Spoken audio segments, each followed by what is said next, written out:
Benvenuti a questo. Welcome. Welcome to this meeting. The title of this meeting is entitled Other Earths, from Mars to the planets outside the solar system. I believe that the title of this meeting, the forces that move history are the same, that make man happy,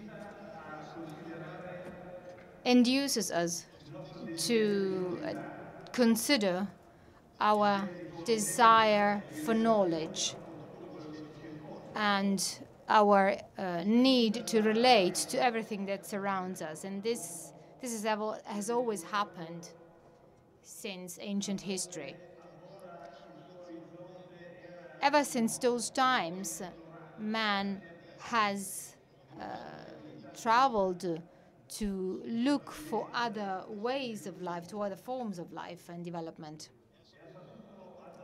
and has been capable of adapting himself to environments and situations that are also very different.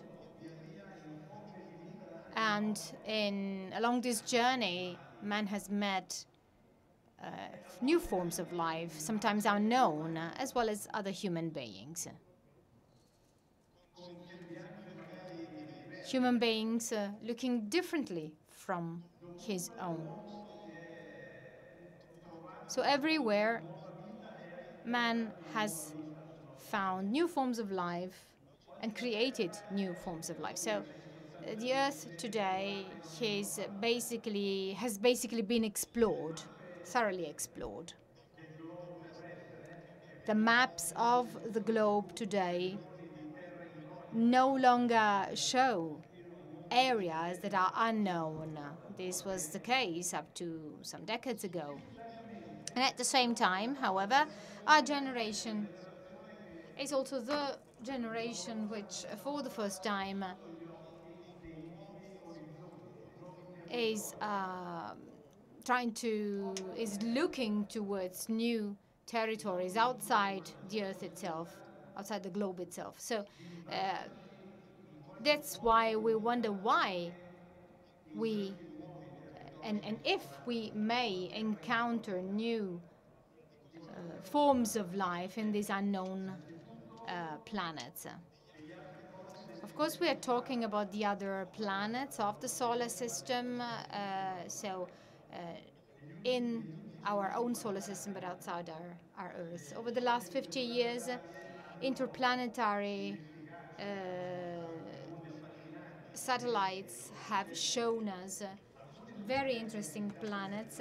Some have been visited, for example, the moon. Next year we're going to celebrate the 50th anniversary of man's landing on the moon with the use of robots. We have already landed on Venus, on Mars, and also on a comet. At the moment, in spite of all the efforts made, still no forms of life have been found outside the Earth. But we keep on looking, we keep on searching. Less than 1 month ago, on the 25th of July, I think that everybody has learned about the discovery of a lake of liquid water underneath the soil of Mars. And this was possible thanks to the Italian tool MARSIS. This was groundbreaking news. And at the same time, it also contributed change in the program of this meeting. During this meeting of ours today, we're going to listen to the experience, to the protagonists of this discovery. We're going actually to learn about what this is about. But this is not all. If we look beyond the solar system, if we look at the many stars, we know that on average, each star has at least one planet navigating around it. So this means that in our galaxy alone, there are billions and billions of planets. just, I mean, to compare these billions to the 8 planets of our solar system. We're talking about distant worlds. And even the nearest ones are completely beyond the possibility we have to land on them, to land on these extrasolar planets. Many, or at least some of these planets might, however, have features such that they can host life, forms of life. So these are the topics that we're going to discuss this afternoon with some of the most important, most outstanding representatives and scholars on this type of research.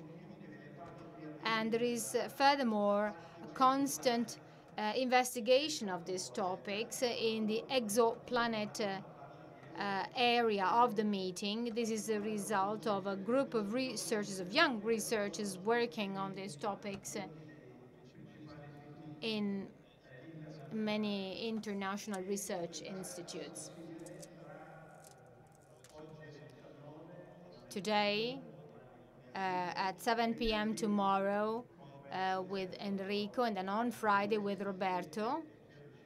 These 3 scholars, I hope that Roberto is also following and can follow as well from the French Guiana. So thanks to these 3 scholars, we will have the chance to discuss these topics in the exoplanet area.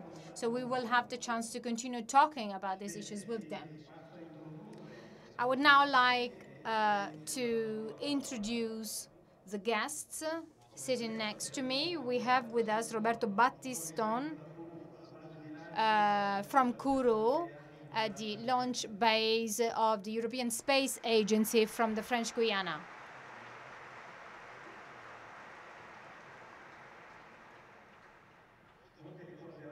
Many of you might probably remember his contribution here at the meeting a couple of years ago on the issue of navigational waves.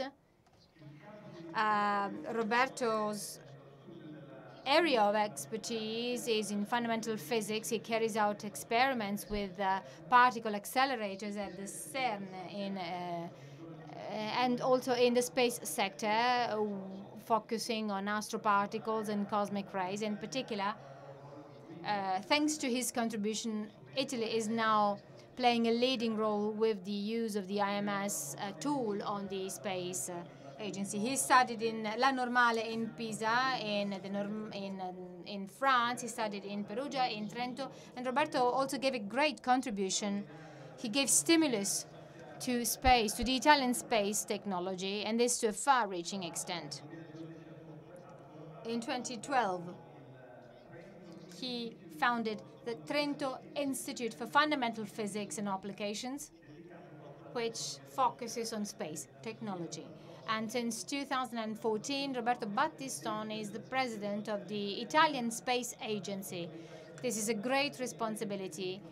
So this role, this mandate has been recently confirmed for the next 4 years. So thank you very much, Roberto, for being here. He's now connected to us, but next Friday he's going to be here in person, and you will have the chance to meet him in person at the exoplanet area of the meeting.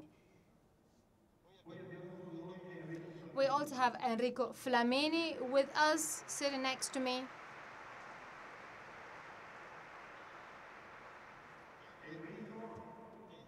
So Enrico is the person in charge of the MARSIS experiment that I was mentioning before. That's the experiment which, for the first time, identified liquid water on Mars on behalf of the Italian Space Agency.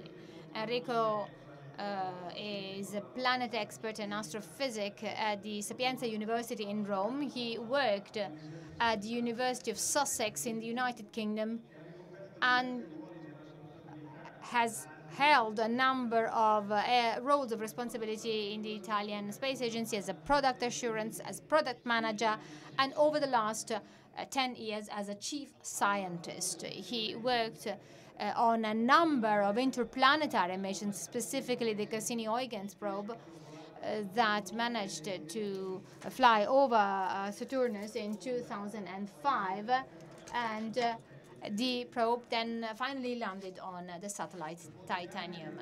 For many years, Enrico represented Italy within international boards, in particular within the European Space Agency, in the board committee of the European Space Agency. He was awarded with a number of international awards, like the gold medal of the NASA for exceptional public service. He is the official of the French Republic Order of Merit, and his name is also linked to an asteroid, which is asteroid 18099 Flamini.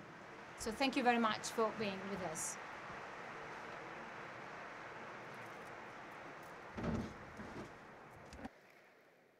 E poi abbiamo con noi Alessandro. And now we also have Alessandro Morbidelli with us. Thanks to you as well. Alessandro is one of the most important, renowned experts in the formation and evolution of planetary systems worldwide. So this new development of extrasolar planets is one of his fields of study. So he's basically working on this and in a way bringing the new frontier on this area further away. He works in Nice. He participated in the Exoplanet Roadmap Advisory Team of the European Space Agency. He's associate member of the Academy of Sciences of France and Belgium. He is co-editor of Icarus, which is the most prestigious specialized magazine on planetology. And he is the director of the National Program of Planetology in France. He published over 250 scientific papers and a volume on planetary dynamics. So thank you very much for being with us.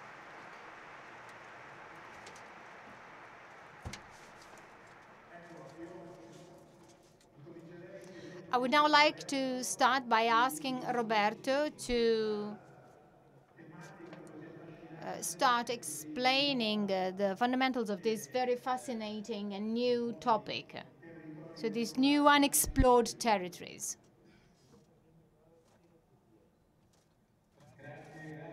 Thank you very much, Alessandro. I would like to greet Enrico and Marco for this generous and kind introduction. I would like to remind you that a couple of years ago, we had the pleasure of a meeting at the Rimini meeting to celebrate the discovery of gravitational waves, and today we are here to talk about yet another very important discovery of water on Mars. This is evidence of the fact of how important Italian research is, of how important its contribution is. And I would like to congratulate and make big applause to the great work done by our researchers in the sector of astrophysics in particular. In general, we have great researchers capable of bringing about huge results, and they have to be acknowledged and recognized.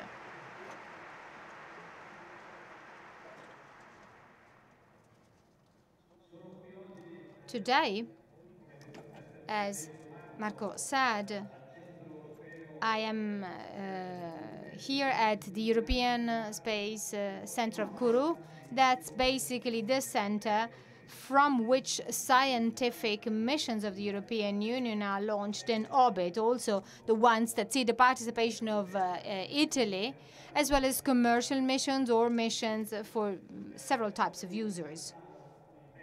There is a Vega, which is being launched today. That's the 12th launch of Vega, and we are particularly proud of this mid-sized vehicle. And we're also launching the ADM Aeolus satellite. Aeolus is the name of wind in Greek. That's a satellite which is unique. And for the first time, thanks to the satellite, it will be possible to measure the speed of wind in the satellite. If you are in the atmosphere, sometimes you feel the wind is a very strong wind, but actually you do not see wind inside the atmosphere. You can measure it only through these very sophisticated techniques that for the first time a European satellite is bringing in orbit that will make it possible to improve meteorological forecasts. Even if you do not see the wind, actually wind plays a major role, a decisive role in for the air and for weather forecasts. So that's a very important. This is a very important moment for the future of meteorology, and Italy is participating with Vega and also with its participation in the ESA and this tool. Today we are in delay because of too much wind, so we are incapable of launching a satellite measuring wind. So we really hope that tomorrow the conditions are much better. So let's go back to the topic of our talk this afternoon. I believe that Enrico will dwell more in detail on MARSIS, and also Alessandro is going to talk about the repercussions and implications of MARSIS. But let me give you just a couple of remarks. Let me make a couple of remarks on what it means to make a successful experiment like MARSIS. Let me talk about what it means to go in space. Actually, the meaning of that means being very far-sighted and looking far away. MARSIS was sent in 2003, and we are now talking about the results that we gathered over the last 15 years. The Mars Express was the name given to this mission. First of all, because this was a very quick mission, but also because this was launched in a period that corresponded in the minimum distance corresponding between the Earth and Mars of the last 60 years. So basically they took advantage of the chance that there was this minimum distance to send this vehicle. This was a double mission with a vehicle containing MARSIS around MARSIS and another vehicle, the Beagle 2 mission, a mission developed by the English that landed on Mars, which was, however, not successful. This testifies to the fact that it is indeed very difficult to go on Mars, to go to Mars. Over the course of space missions, 28 missions to Mars failed and only 19 were successful. So a larger number of missions failed compared to the ones that were successful. So this tells you a lot about how challenging it is to go to Mars. And yet it is not more difficult than missions to other planets. A number of missions failed, for example, to Venus, and 50 times where is the number of missions done to the Moon. So the space in general is very challenging, not only when launching a vehicle, but also when approaching a planet, entering its orbit or landing on it. So this is a big effort.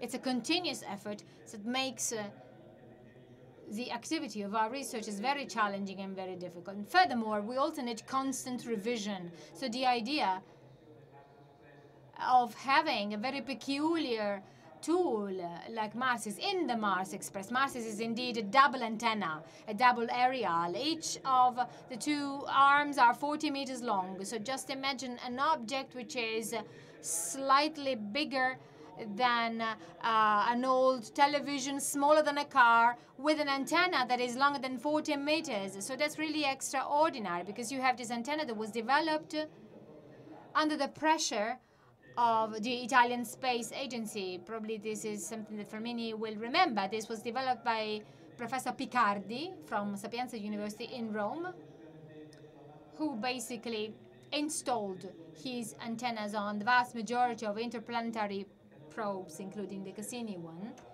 that made Italy so successful. So looking towards the space means being visionary. You need vision, you need to be timely, you need to take risks.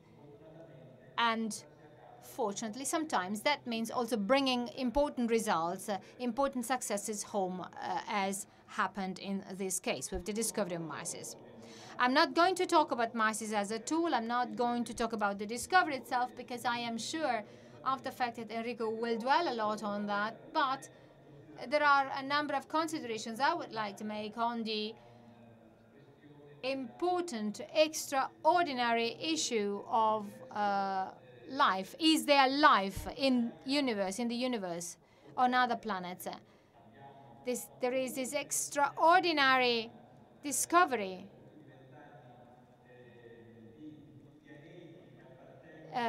planets belonging to other stars. This is just a new discovery, and this brings a lot of implications with itself. I would like to draw your attention on the fact that such an important result was really unexpected. During the 1990s, it was unexpected. People did not think or foresee that there could be planets within the stars. This was unexpected in the 1990s, and most of the astrophysics, if gathered on the occasion of an international conference, would have answered that the likelihood for a star to have planets was really very scarce, very low. They might even said rare, a rare likelihood. But today it's the opposite. We are all convinced of the fact that stars do have planets. It's the anomaly is that they don't have it, and that's a classical example of what science is. So you basically shift from a prejudice to an opinion based on facts, based on evidence, and this goes to the merit of research. Thanks to the work of research, you completely make up your mind, and then looking back, you sort of smile to the naive attitude of scientists preceding us. Science is not based on preconceptions, but starting from Galileo Galilei, it is based on observation and on looking at the world and on evidence, on facts that we can identify. So this is a wonderful history. That's a wonderful lesson that is applied every day. And I'm going to give you other examples of this later on. Today, on the 1st of August this year, we identified more than 3,600 exoplanets, and news are constantly added every day. Some of them have very different parameters. They are linked to bigger or smaller stars, bigger or smaller planets, far or near. Some are like the Earth in terms of size. Others are positioned vis-a-vis their star, which are similar to that of the Earth. So we are now talking, we have started talking about, so to say, twin planets or planets similar to the Earth, and hence the discussion on whether these planets can accommodate forms of life. This topic of having life on the universe is not new. Man has always wondered whether we are alone or not in the universe. If there are forms of life similar to ours or replicant forms of life recognizable and capable of maintaining over time, generation after generation.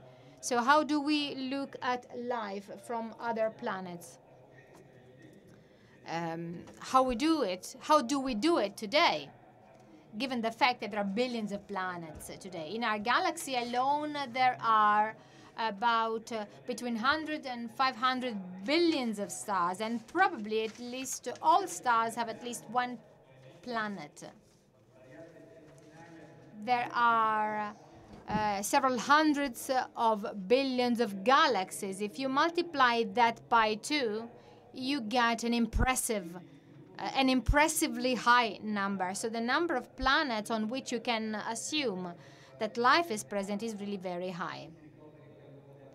You probably remember what the Avogadro number is. Well, the figure resembles the Avogadro number, so it's really very, very high. So is it likely, or isn't it likely, that there is life on those planets? The truth is that we do not know, because our scientific knowledge of what brought life to develop on Earth is still very limited. There's just one case that we know, which is that of Earth. We know that water is a fundamental ingredient, and over the last decades, we have discovered that water is present in the solar system basically everywhere. So the very same discovery of liquid water in Mars shows that there is indeed water on Mars, and actually the form of geophysical and geological forms on Mars, for example, valleys or rivers or river deltas that were present on that surface some 1,000 years ago, show that at least 3 billion years ago, water was abundant on that planet. We know that there are satellites, icy satellites, in planets of the solar system. So we believe that wherever you have water, you might have forms of life.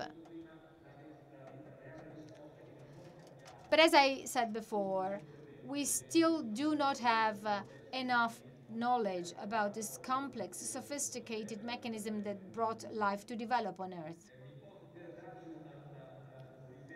Just to give you a reference,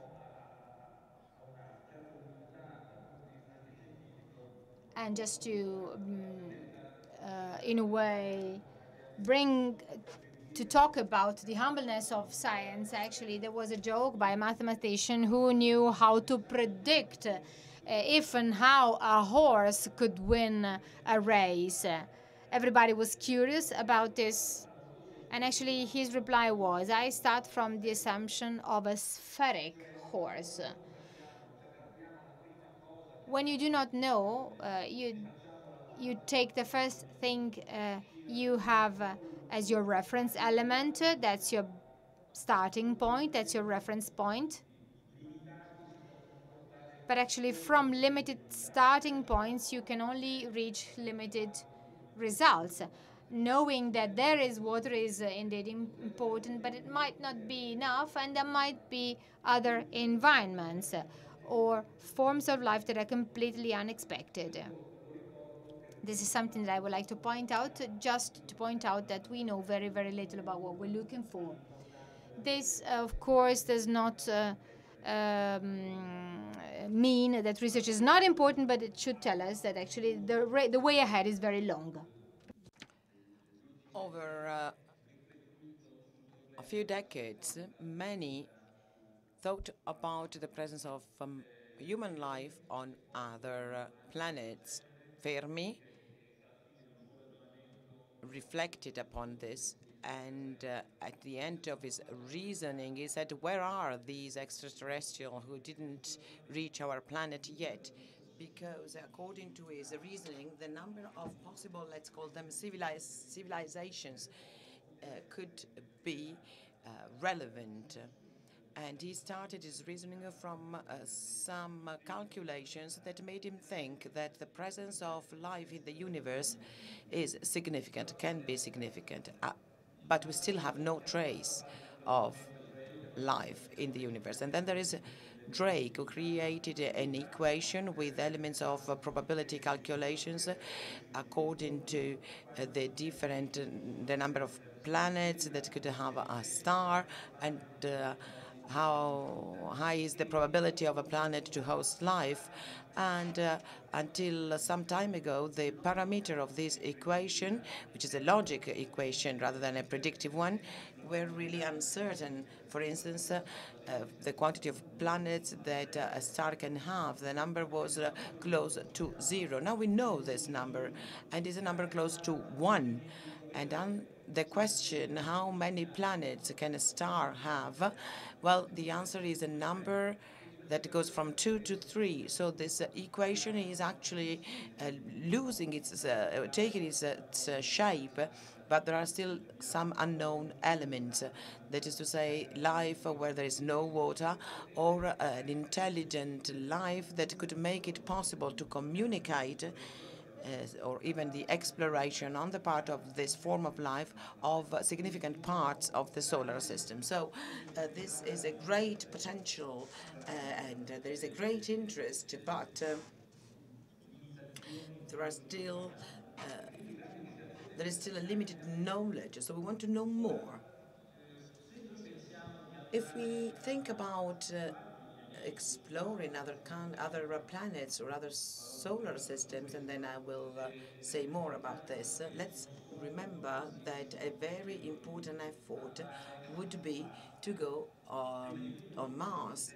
with robotic systems. We know that Intesa did that, and Europe is trying to do the same with the ExoMars program. The first part of this program was launched in 2016, and the first satellite was launched, and it works, and it sends data of its observation of the surface of Mars. There was an attempt at landing with the Schiaparelli probe that actually reached a few kilometers from the surface, but then in the end there was a problem, and it was so to speak, it was a test of landing that could prepare the 2020 mission on Mars, where there will be this vehicle carrying very sophisticated tools which will be able to penetrate the surface of Mars, looking for life traces with chemical reactions, with chemical and physical analysis of the dust or of the ice that we can find on Mars, because we know that there are important and significant quantities of ice on Mars, to look for traces of what can or could be life millions of years ago. The next step would be that of sending men and women on Mars, because robotics today is not characterized by that intelligence, that curiosity, that problem-solving ability that is still a feature of our human species. If we had had the possibility to have men on Mars, we would have acquired much more information over the last 30 years on the possibility to find life on Mars, because we, as men, although we have problems in living in hostile environments, we have a scientific curiosity that is obviously bigger than that of robots. So ExoMars, there is this robot, but when will men go to Mars? Well, probably within the next 20, 30 years. Why? Because we had this experience on the International Space Ship.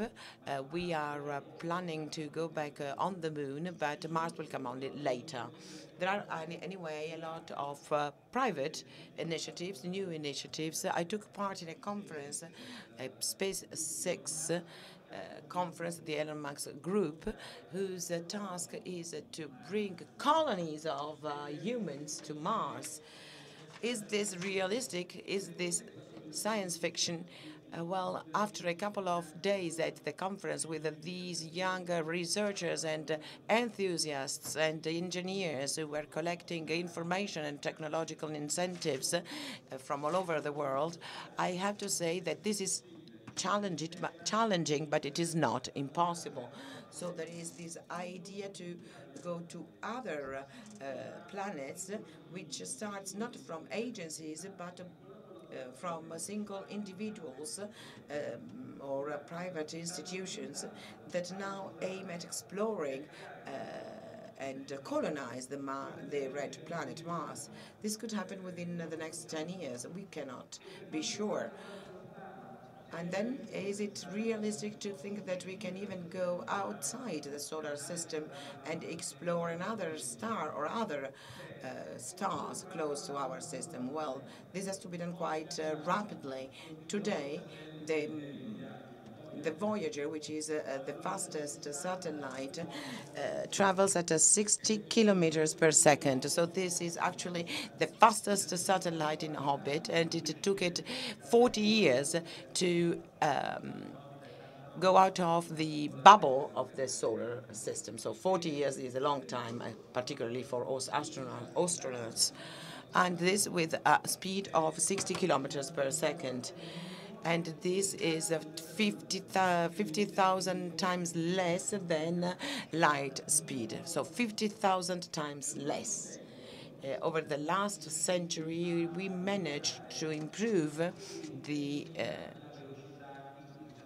speed of our movement from horses to satellites. But still, we need to cover this difference of 50,000 times. If we could approach the speed of light, our galaxy would become closer.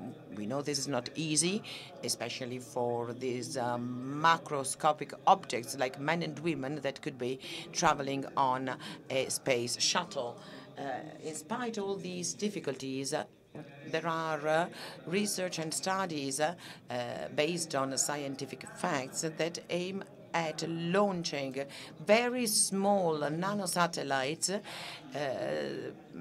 propelled by light beams from the Earth that could reach 1/3 of the speed of light in a few minutes to reach the first star, which is 4 light years from here. And we know that this star could actually host some planets, but to travel with the Voyager, that would take about 10,000 years. With a missile like the one we use nowadays, that would take 5,000 years. With this system, which is called Starshot, that was created by the Breakthrough Foundation, it would only take 12 years. So this project aims at launching hundreds of these nanosatellites, hoping that they can take pictures, take a historical selfie that could be brought back to the Earth after 4 years. So, well, even in the face of the most incredible challenges, there are some human beings that, with enthusiasm and on the basis of technology and science, goes beyond thinking that we are deemed to stay on our wonderful planet forever. Thank you.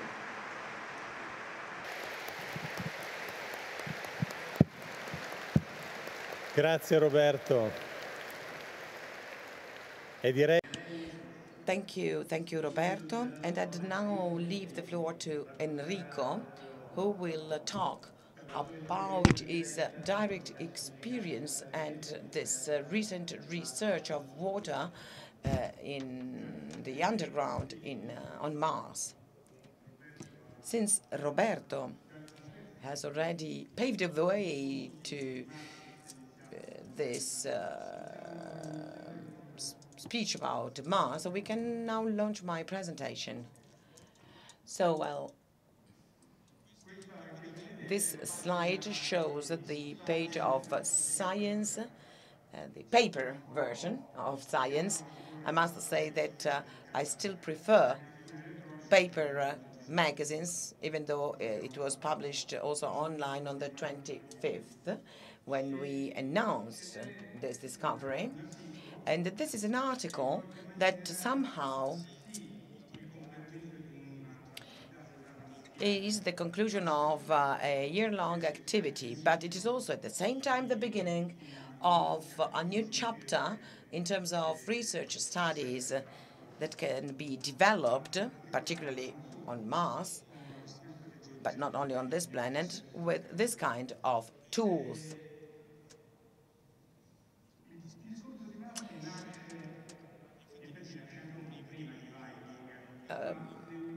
The interest for Mars was already there before the Viking mission. The images, however, set by Viking were had a resolution that was high enough that could show that during a certain period in the history of Mars, there was a lot of water on the surface of the planet. Here you can see an image of the Medium Valleys, a long river, 600 kilometers long. And so this is a river delta, which is bigger than the delta of the Nile. This is the Eberswalde delta. And so this means that they were very big rivers. And here you can see another river delta, and you see that there are holes because this this river is older than the holes. Here again you see a very smooth river in the Rio valleys. It is about 10 kilometers long. It is quite young. There is just one hole on the right. And so this is a surface that had holes, but then the river flowing excavated also these holes. So there has been water for quite a long time, and water is still there in the northern pole and in the South Pole with, well, it is actually ice, and it is ice of CO2. The inclination of the planet is almost the same as that of the Earth. There is ice, there is permafrost, that is a mixture of water and soil, which is almost everywhere on the planet. And then there is also some water, some traces of water in the atmosphere. So all the models showed that part of the water that was taken away from the solar system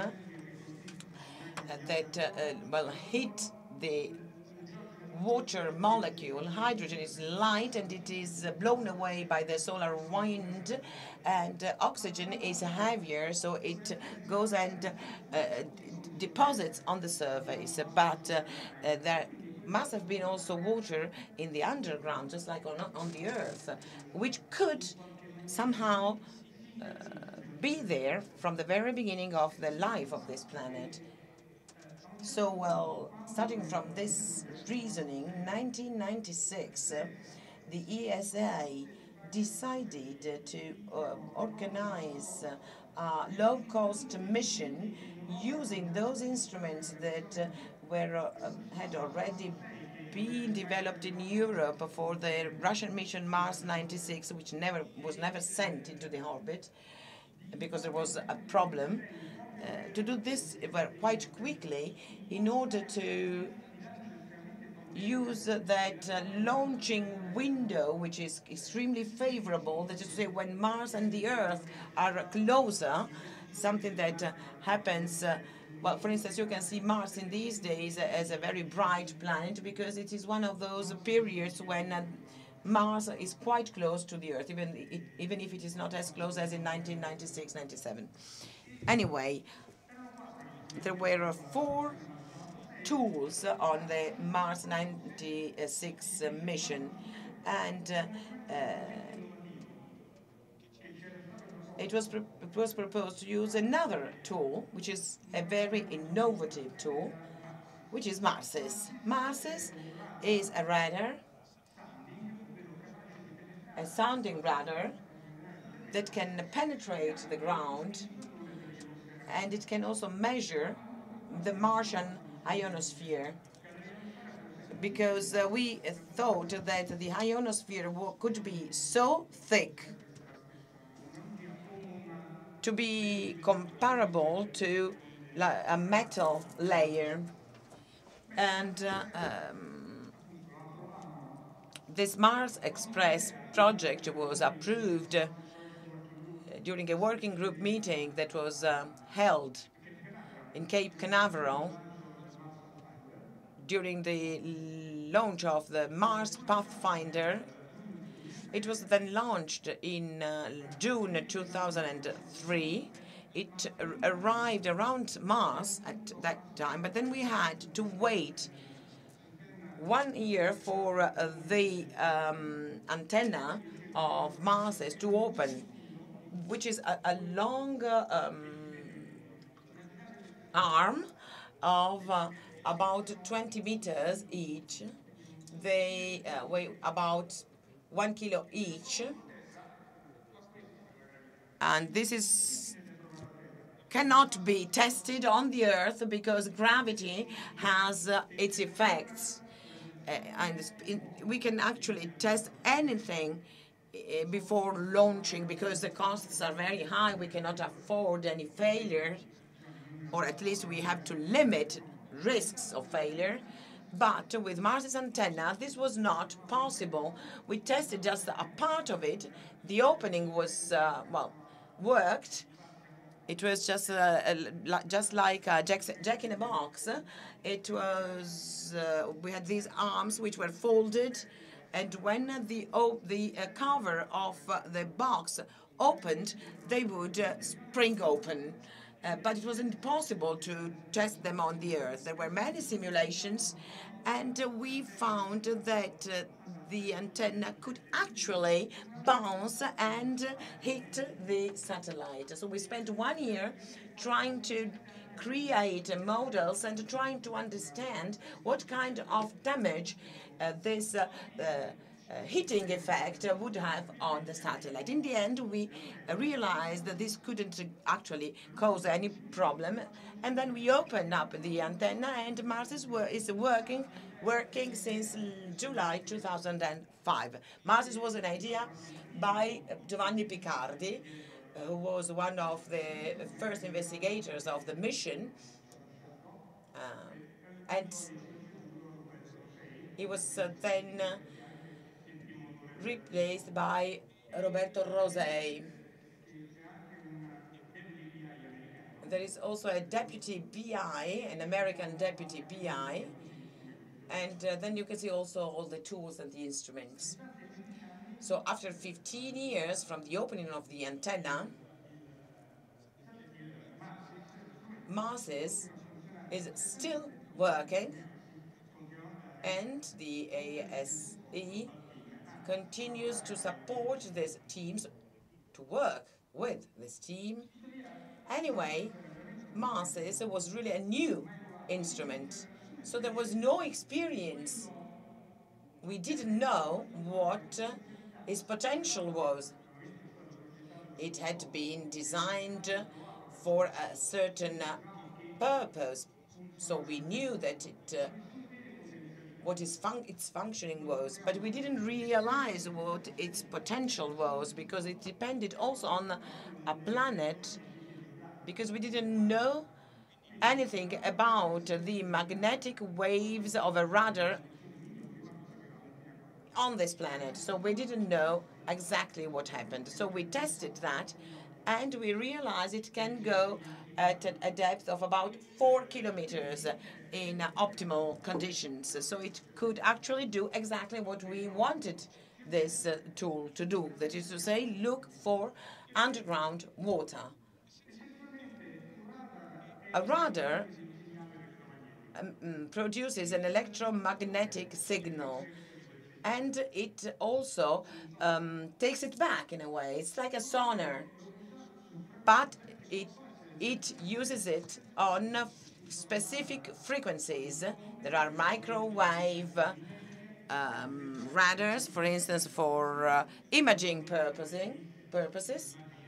There are radar images of the Earth at a very high level of resolution. Italy has one of the best radar systems, for instance, or using very long waves that make it possible to penetrate, in this case, in the soil.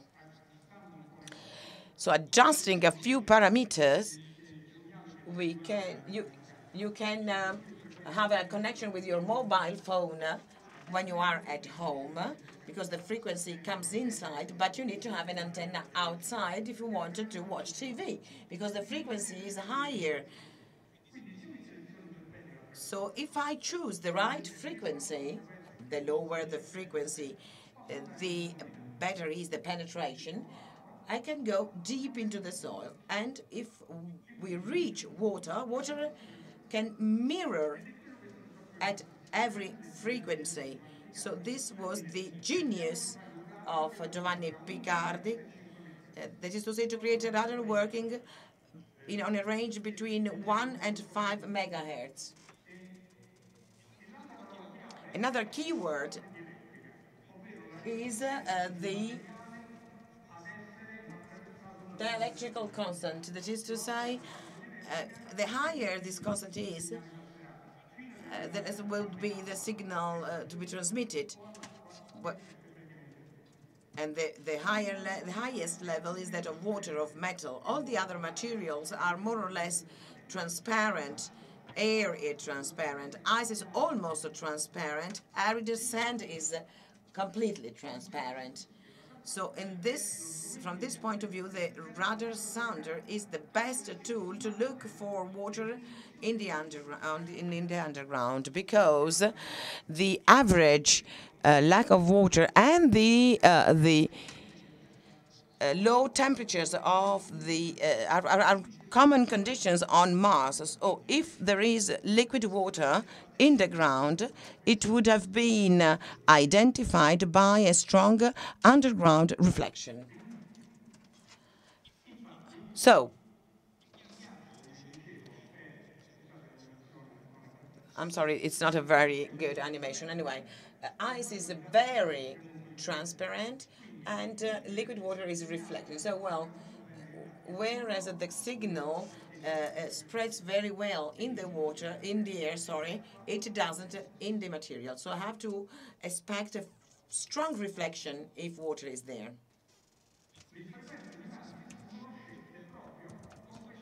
And the frequencies of MARSIS were chosen according to these criteria.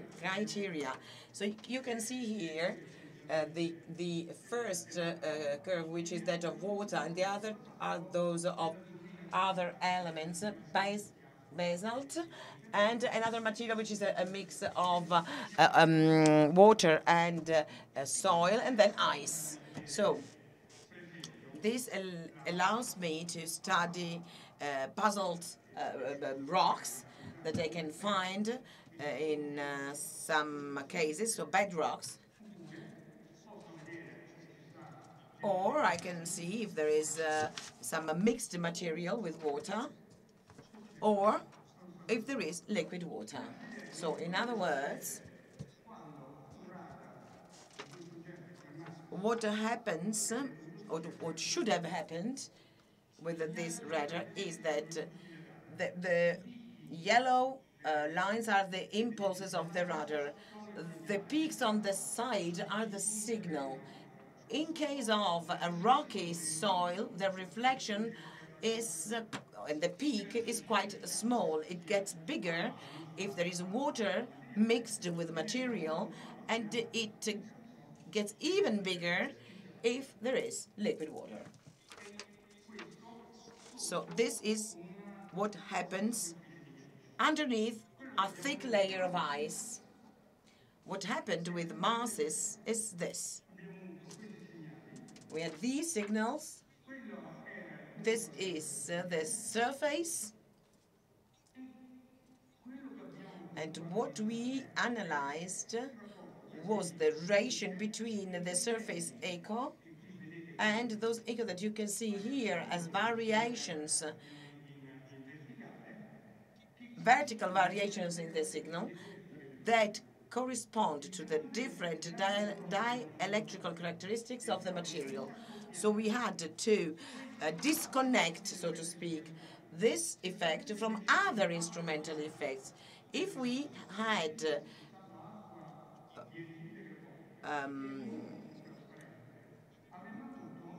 nitrogen dioxide water, we would have a different reaction. But we had water ice. We knew that already from observations. There's the observation of the spectrometer of Mars Express, for instance, and also from our radar, which is similar to MARSIS, which is called Charade, and has a frequency of 20 megahertz, and it tells us that this is a very homogeneous layer of ice, so there were no disturbances in this layer of ice. So in the end, what we found is that the information actually corresponded to something significant. We started our search in that red square, because that is quite a smooth area. I don't want to go into details because the surface signal is more reliable if the surface is smooth. So we knew that there was ice here. these are the south polar layer deposits. That's the area. So it is a homogeneous layer, a smooth surface, and we had one trace that was identified about 6-7 years ago, which actually gave a very strong signal. So obviously a trace is not enough to prove the existence of something, but it actually creates some doubts. So what you see here is the radiography of the surface of the planet in that spot, and you see that the undersurface is very bright. It is almost as bright as the surface. So this was what happened on a single trace. Because of the limitation of the satellite, we could not send a lot of data to the Earth, so we need to compress the data on board. It's just like a camera where you have 6 megapixel, you compress it to 800 pixel. You can produce more images that are easier and lighter to transfer, but you lose a lot of information because each pixel is quite big. So if I have a signal that move between 2 pixels, one close to the other, we lose them. While building MARSIS, we could actually increase the onboard memory. And I said yes to that because I thought the satellite only can send 80 kilobytes per second. But we can also have a memory, and when the satellite is not transmitting live data, we can send these data. So here you see the non-compressed data. It is exactly in this non-compressed data that we found this information. So we took all the orbits with different angles over the years. We took all the data, raw data, non-processed data, and that's where we started our work. And differently from the processed data that showed only a couple of signals, in all of the different passages on the same area, we always detected a very strong signal, strong enough to expect a layer of water at 1,500 meters beneath the surface. So you see, the red one is the surface, and the blue line is under the surface. So well, we repeated the same passages in the same area for 36 times. And even the most skeptical members of the team, and we really had a person who was there to criticize what we were saying, because we really wanted to be sure of what we were saying, above all, as an Italian. Anyway, there were also the Phoenix result that took ice under the surface and realized that there was a high quantity of salts. Salted water does not turn into ice at the same temperature. According to the quantity of salts, the freezing point decreases. So the information we had directly from MARSIS, the experimental data, which is actually opposite to that of some other theories, as for instance there is an American who has actually devised that theory, but anyway, you know that we know that it is experimentation that corroborates the theory. Anyway, that we have a lake of 20 kilometers of width at 1,500 meters of depth, and here you see that all the lines represented the different passages, and in a certain area they coincide. They are in blue here, but we could have used any other color anyway. So these passages actually correspond to the same intensity of the signal, which can be compared to the intensity of signal in the same conditions in subglacial lakes in Antarctic. And in these lakes, there is always the presence of water. So this is what happens in subglacial lakes. The situation is even better on Mars. And in these lakes, in those veins, the crystal ice, so these are ice crystals with the veins of liquid water. And here there are bacteria. So we cannot say this is the team that actually worked on this project. We cannot say that there is life on Mars, even though we have detected the presence of water. And if there are theoretical models that tell us that life needs water to develop, but this doesn't mean that it is enough to have water in order to have life. We have water in all the different conditions on the Earth, vapor, liquid, and ice. Water is a very, very strange material, by the way, for many different reasons, with a very particular behavior, so to speak. And here I go back to what Roberto Battiston was saying before. We found liquid water on Mars. Some years ago, we found it in the Enceladus, which is a small moon of Saturn, and on Titanus. And we know that there is liquid water under the surface of Europa, for instance, which is a satellite of Jupiter. So we know that liquid water probably is an element that is more widespread in our planetary system than what we might think just a few years ago. Thank you.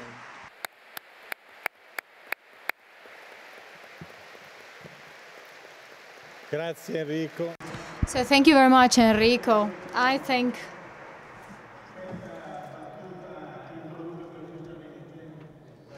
that this actually is the perfect introduction to what Alessandro is going to talk about. I mean, going beyond our solar system, looking at the multitude of these extrasolar planets that are accompanying us in our galaxy. Thank you very much, and a good afternoon, everybody. So let's talk about the plurality of worlds, and let's look at the space of the galaxy. The idea that other planets could be there is nothing new. As early as Giordano Bruno had expressed the idea of the plurality of the worlds in the 16th century. So the debate over the existence of planets outside the solar system has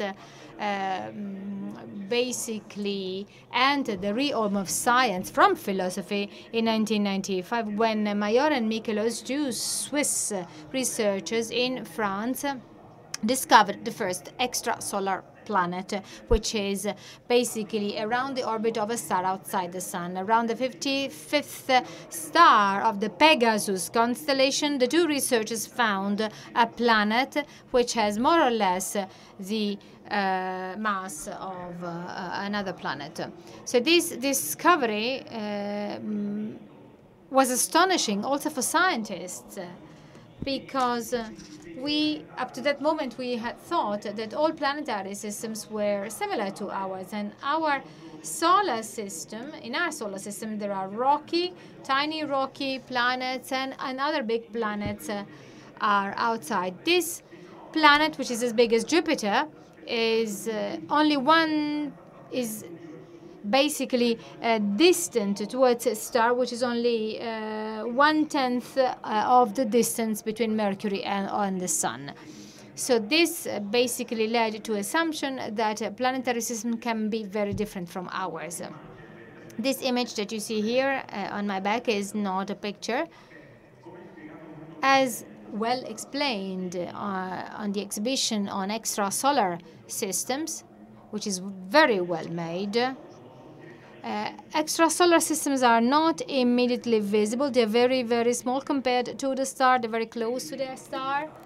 And so they are indirectly detected. So if there is a planet orbiting a star, also that star moves, and that movement can be measured from the Earth with the so-called Doppler effect. Or during the orbit of the planet can be in front of the star, so there is a mini eclipses that can be detected from the soil.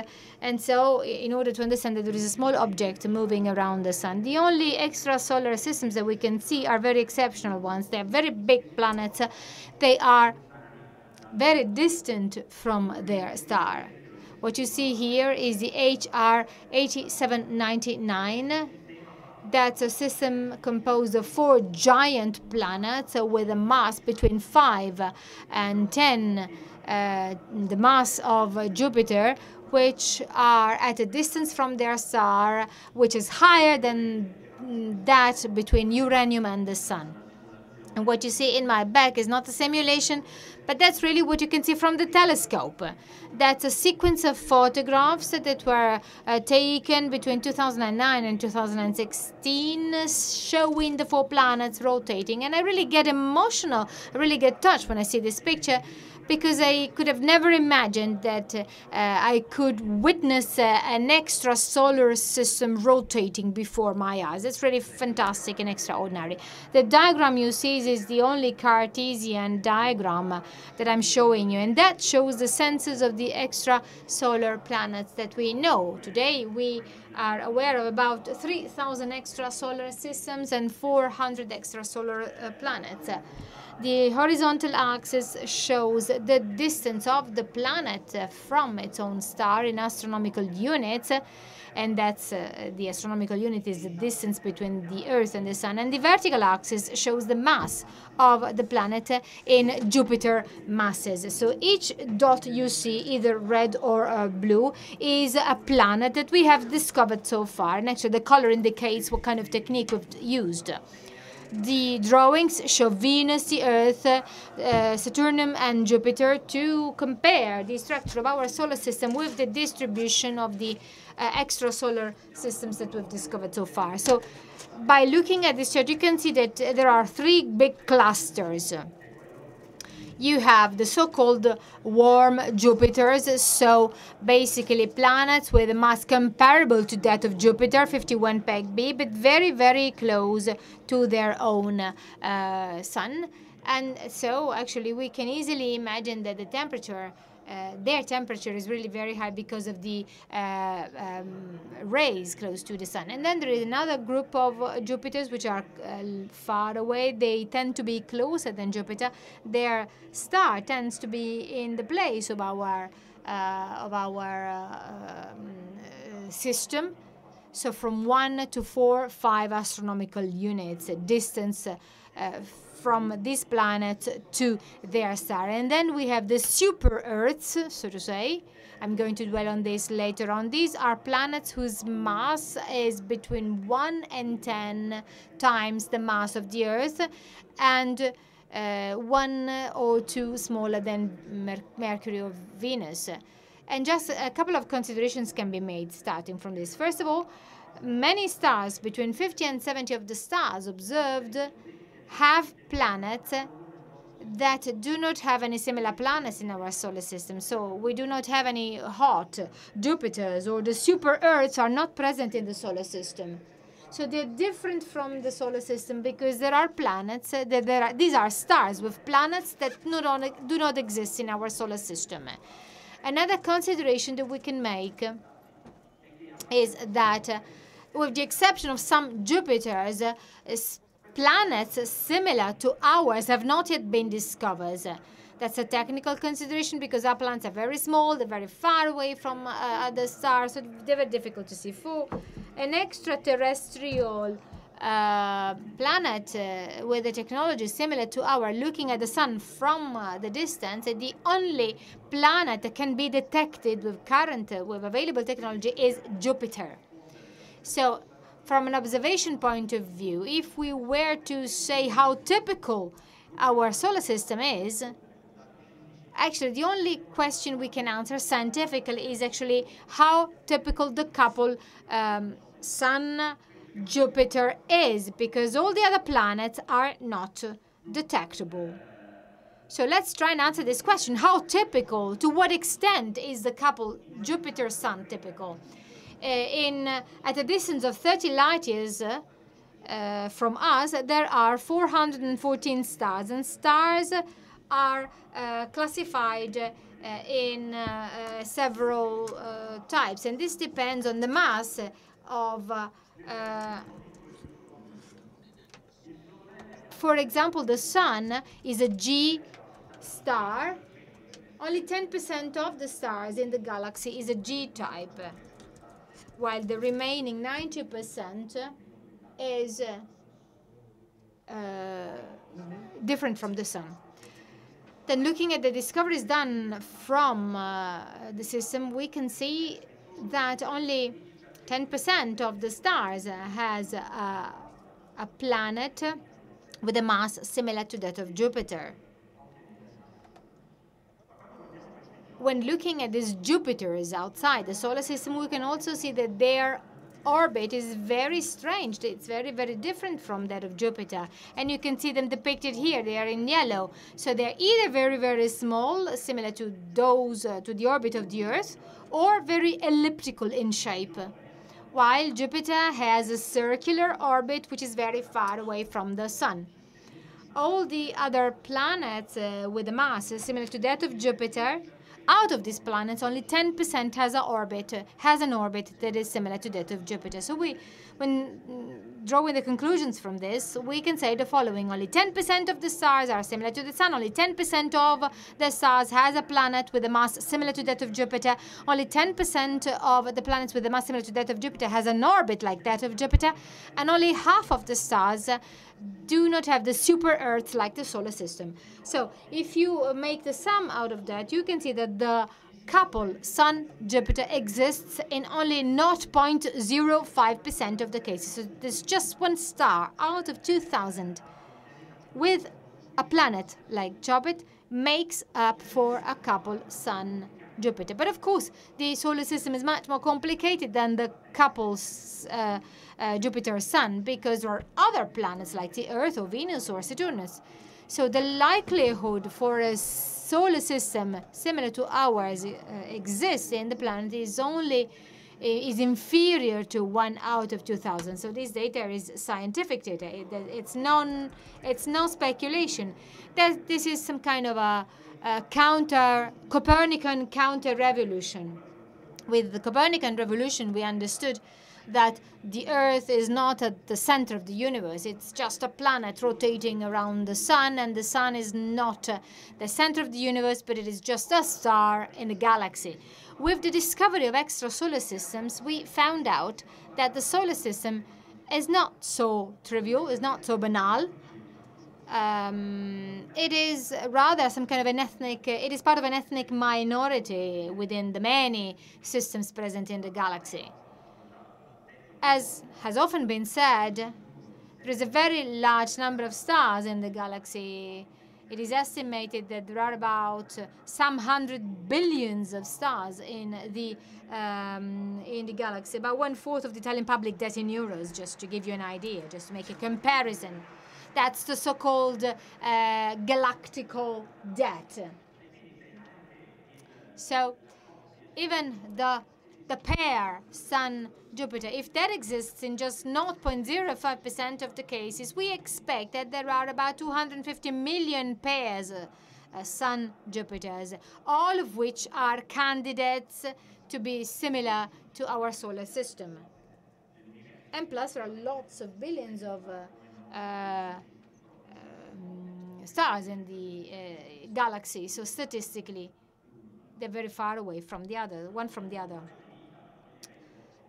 If we are to talk about forms of life, maybe it's a little bit of a limitation to say that forms of life can be found only in our planet, on our planet. So we should maybe think in terms of the possibility that, so to say, exotic forms of life also exist. In other words, forms of life that can develop on planets in systems that are not similar to ours. Out of the many planets discovered so far, the super Earths are by far the best candidates to accommodate forms of life.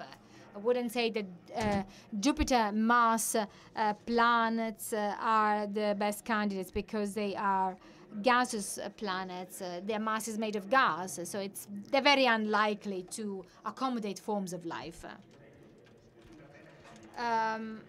So super Earths are planets, rocky soil with a mass ranging between 1 and 10 times bigger than the mass of the Earth.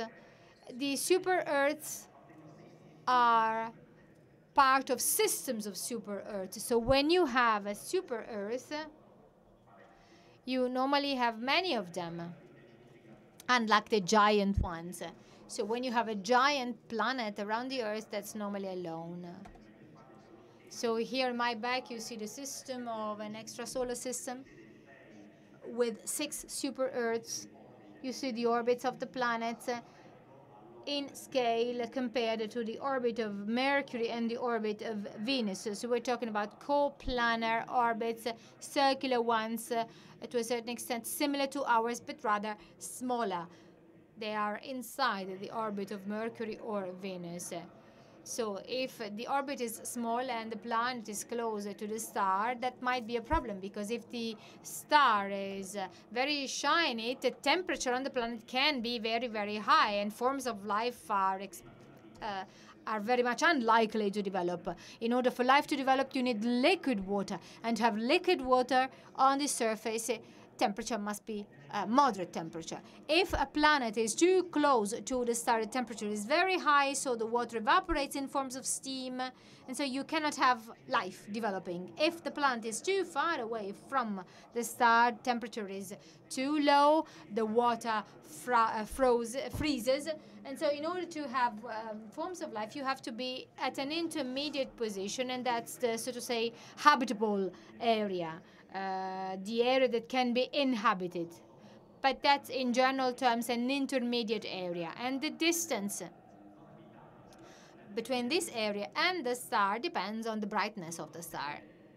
If you have very brighty, shiny stars like Vega, which emit a large quantity of energy, the habitable area must be quite large. If you have a star of an intermediate mass like the Sun, the habitable area must have an astronomical unit. So in this case, the distance between the Earth and the Sun.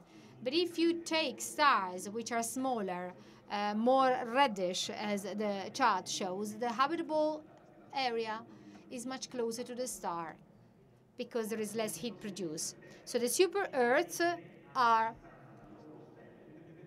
irrespective of the type of star, normally close to the star, more or less the same distance between Mercury and the Sun. If their orbit, if you have the, so say, the dwarfs, they are in the habitable area. This diagram shows one of the most interesting cases. That's the TRAPPIST-1 system discovered by our colleagues from the Liège University. That's a system of 7 planets whose mass and size is similar to that of the Earth, whose orbit goes around a very, very small star, 1/20th the mass of the Sun. This diagram actually shows the orbits of the planet, but they are so close to the Sun that they've been magnified 25 times to show them. We're talking about miniature systems, much smaller than the distance between the Sun and the Mercury, while the size of the planets are in scale. So out of 7 planets, the 7 planets are more or less the size of the Earth. Out of these planets, 3, D, E, and F, are in the habitable area. So theoretically, they receive a quantity of energy that is not excessive, not too little, but enough to maintain the presence of liquid water on the surface. So when it comes to habitable super-Earths, well, actually, they do indeed exist, but actually one then wonders, when considering these planets, if these planets are really habitable. There are certain difficulties that need to be investigated, and one of them refers to the fact that they're very, very close to stars with a small mass, and so they suffer from the effects of the tides. And therefore, these planets should always show their face to their star, exactly as the moon shows always its face to us because of the tides effect. If this happens, its temperature might be good for the liquid water, but there is an hemisphere which is always very cold, another one which is very, very warm. So actually one might wonder where the area is that is really habitable of these planets. You may have a perennial dawn, or you may have planets with a very thick atmosphere with very strong winds distributing energy and redistribute temperature. So we do not know. Another difficulty lies in the fact that these stars are slightly bright, not that bright, but they have the tendency of emitting a lot of UV and X-rays. And as we all know, actually, too many X-rays are harmful to life. So it is not clear if the planets in the habitable rays that are constantly bombed by X-rays do indeed develop forms of life or not. Another difficulty lies in the fact that the habitability of a planet depends also on the composition of the planet. If there's no water, even if it is in the habitable area, forms of life are not possible. And if there is too much water, that's yet another problem that is clearly shown by the three diagrams. The Earth has a composition shown in the right. There is a metal nucleus, there is a mantle, and a surface. So the Earth has water, but water makes up only 0.02% of the mass of the Earth. If a super-Earth has a composition similar to that of water, up to 1% of its mass, that's more or less similar to the Earth. But if you take a super-Earth with more water, more than 1% of its mass and water, well, then things change radically, because water goes on the surface, but as the ocean is very deep, there is a very strong pressure, and irrespective of the temperature, and at high pressure, the water freezes. So one might expect that the planet is shown has a cover of liquid water, but underneath that water you have a very thick layer of ice separating the water from the rocks. That's, for example, the composition of Ganymede, one of the moons of Jupiter. So that's a problem for life, because water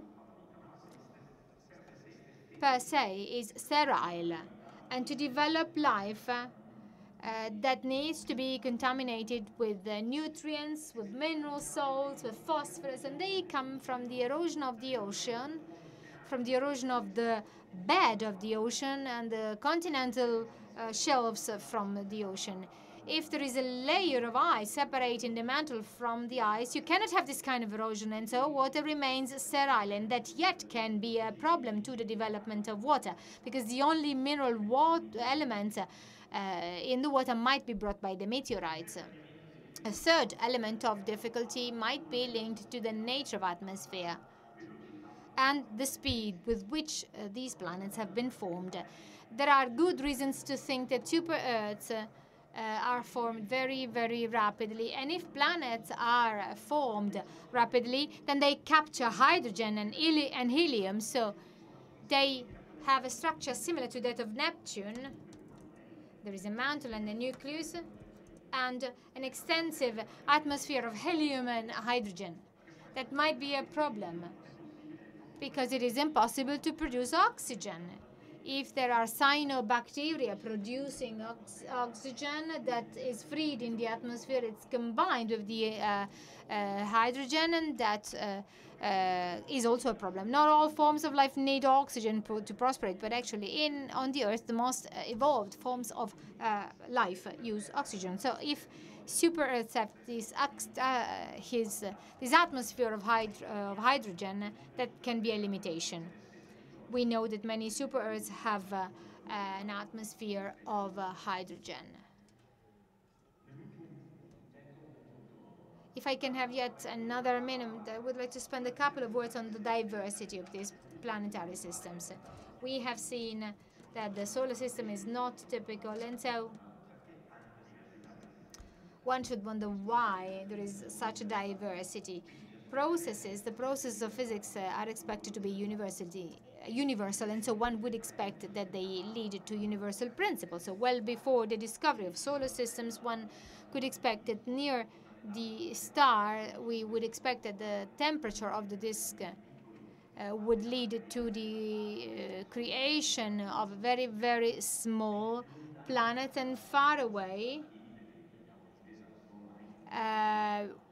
we have the ice-snow line, so you expect to find bigger planets rich in ice.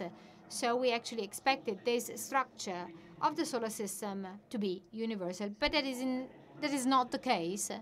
The reason for that lies in another process, which is that of migration. Migration is a universal process also in the evolution of planetary systems. When planets are formed around the star, there is a gravitational integration with that disk, and because of that, they migrate towards the star. And the speed of this migration depends on the mass of the planet, on their position, etc. So even if at the beginning you have planets formed with a given order, because of migration, they move, they migrate. They can get closer to the star. Their orbits get intertwined.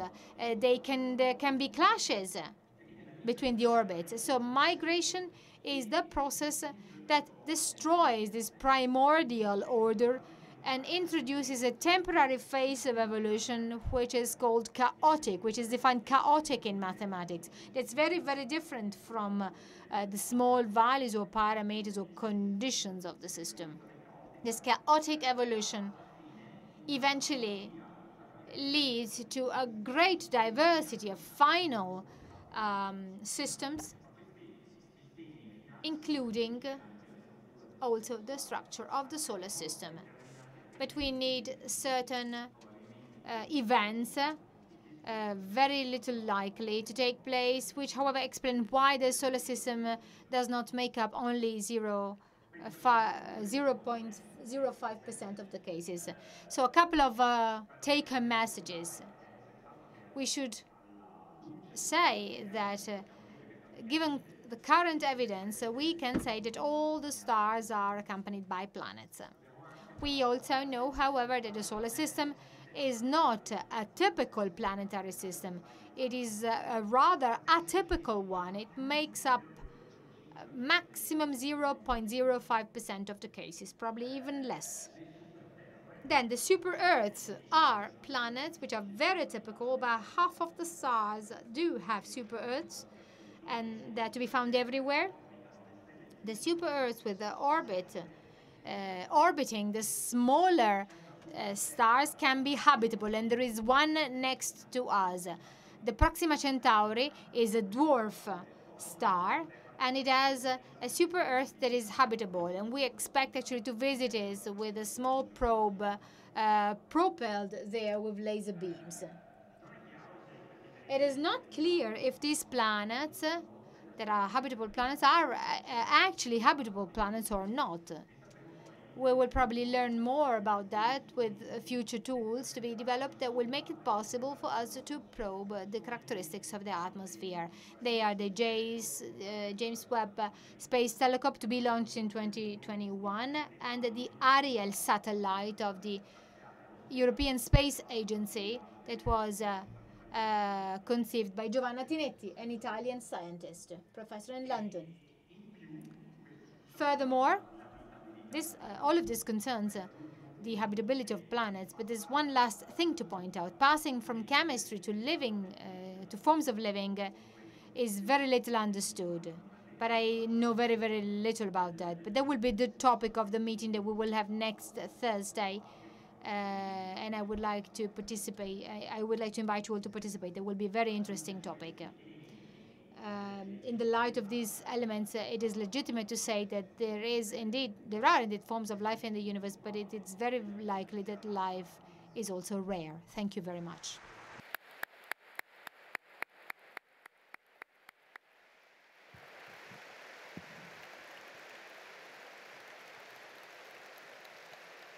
Bene. Grazie. Grazie di questo. Thank you. Thank you so much for this extraordinary contribution. We will meet our speakers again in the exoplanets area. So I propose now a very quick round of questions to close the event for tonight. So, what are, according to your opinion, the next decisive steps to actually give a clearer answer to this question? Can there be life somewhere else? And then again, why is this question so attractive for our curiosity? And what kind of a change would the discovery of life elsewhere bring about? Roberto, can you still hear us? Yes, of course I do. With reference to the next steps, well, thinking about something that can take place in the next few years, I believe that carrying on the study of Mars, a planet where we know that there has been and there still is water, using more sophisticated tools, penetrating the surface with ExoMars for the first time, well, I think this is extremely important, an important step. Italy is the leading country for this mission with enormous intellectual, technological, and economic efforts. So we expect positive surprises. The next step, as I said before,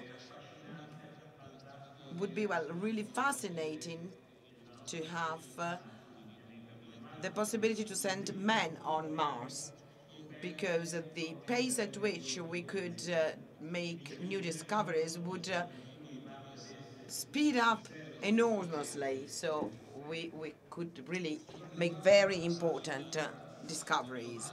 Then the second question. Well, I believe that the answer depends on every one of us. I mean, I think that this question has an impact on all of us. It's one of those questions that, when it is asked, puts us into a connection with the universe around us, with its immensity. It is something that we cannot resist. We have to ask ourselves whether we are alone in the universe, and we have to work to find an answer to this question. This is really a primary need, like hunger and thirst and sleep. So this is something that is really at the basis of our being. So this is my answer to your question. Thank you. Enrico.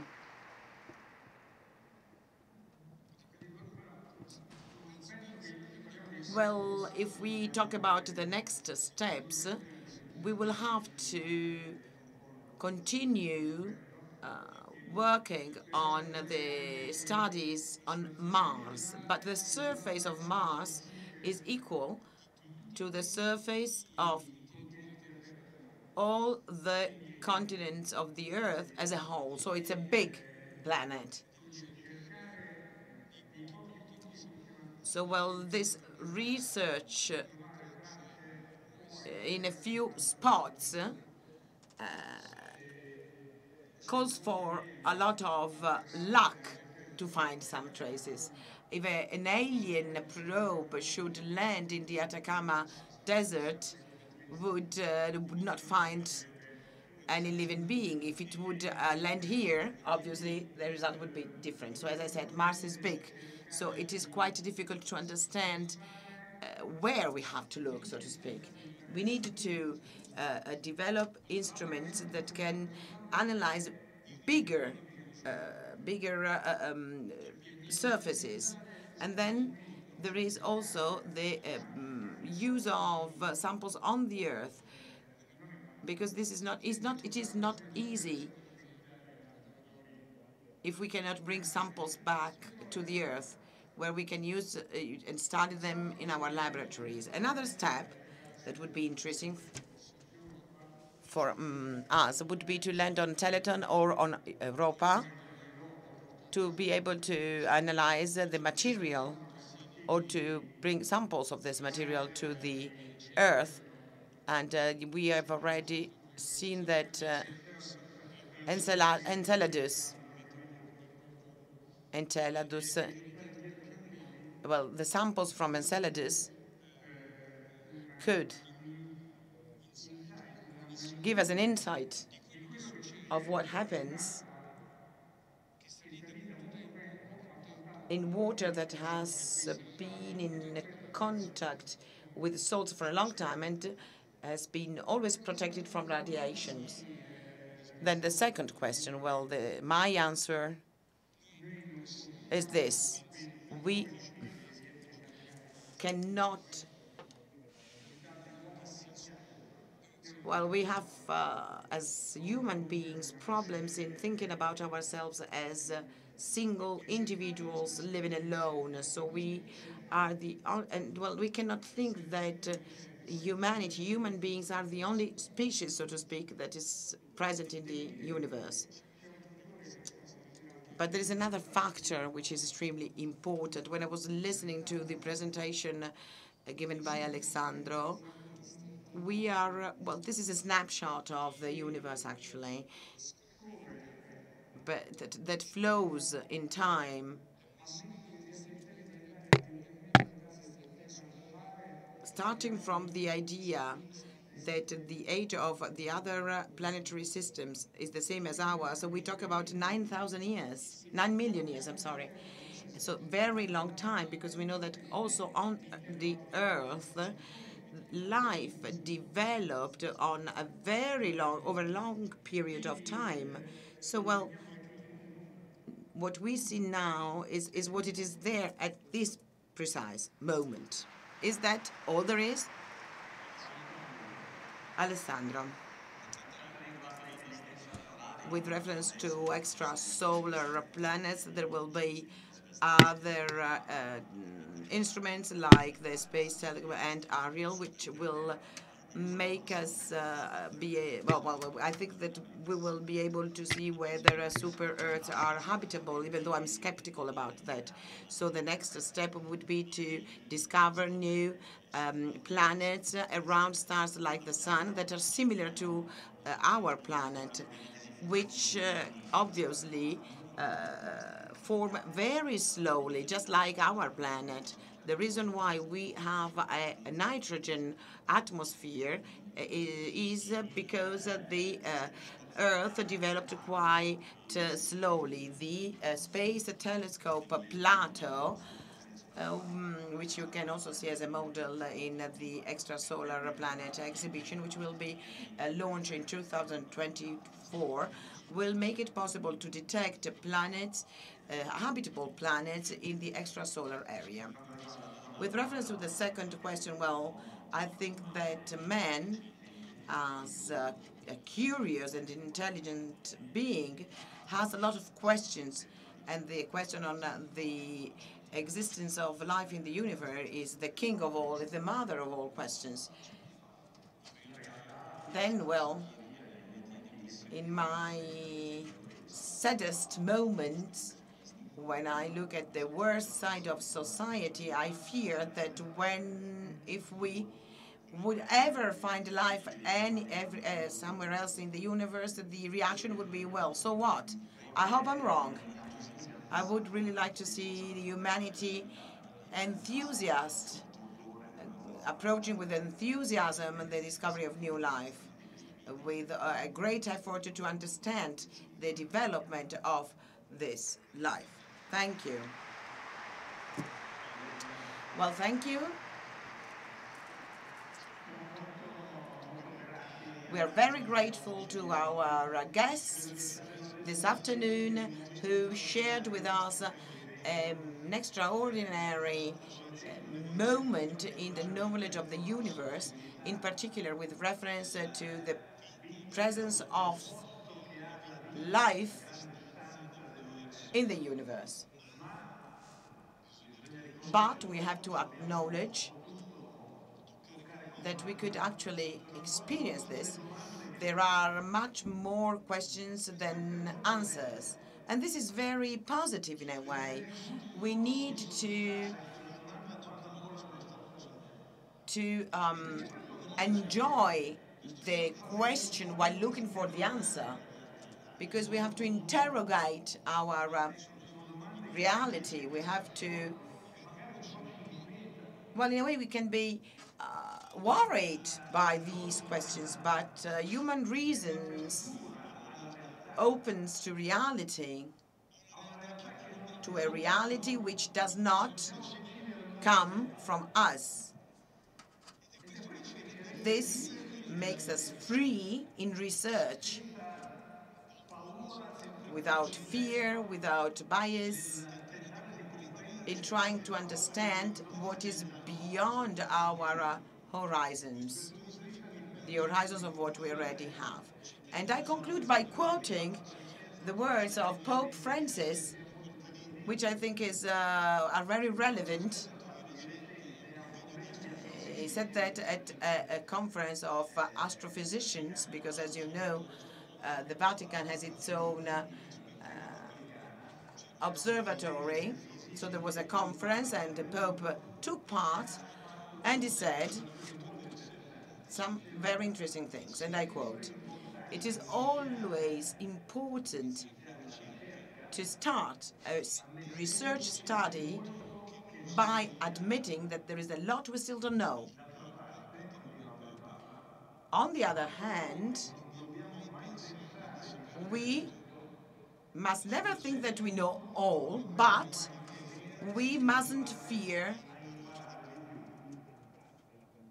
to try and learn more." Thank you.